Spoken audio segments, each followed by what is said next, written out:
Chairman Thompson, Ranking Member Katko, thank you for this opportunity. I'm grateful to serve on this committee.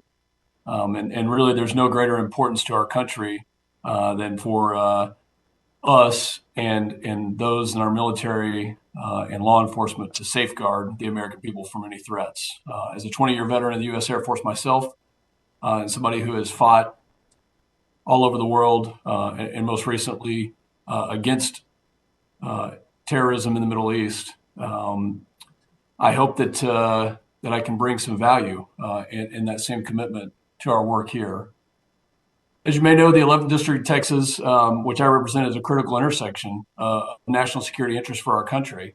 It lays just north of the southern border, over 1,200 miles of shared border between Texas and Mexico, and is home to the top producing area for oil and gas, a tremendous amount, millions of acres, in fact, of agriculture, of farm and ranch land, and of a military base, which trains intelligence personnel for our joint defense. It's a pretty incredible place that produces food, fuel, fiber, empowers and feeds the American people. A country that feeds and fuels itself is inherently safer and more secure. And ensuring that the development and the transportation of these resources remain safe and secure from chemical, biological, cyber, terrorism, or any other threats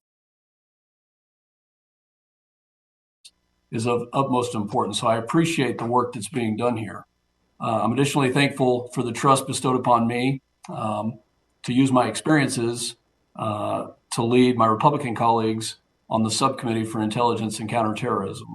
I'd like to congratulate Chairwoman Slotkin as the chair for that subcommittee, and I look forward to working with her to continue to strengthen the intelligence community and deter those future threats.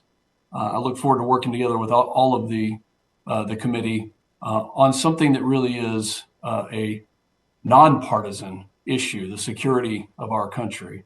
And Mr. Chairman, I'd like to specifically thank you for your thoughts earlier on making sure that we don't distract from the threat, that there is no attempt to distract from the threat. And right now our country is facing a number of threats, and Homeland security is incredibly important.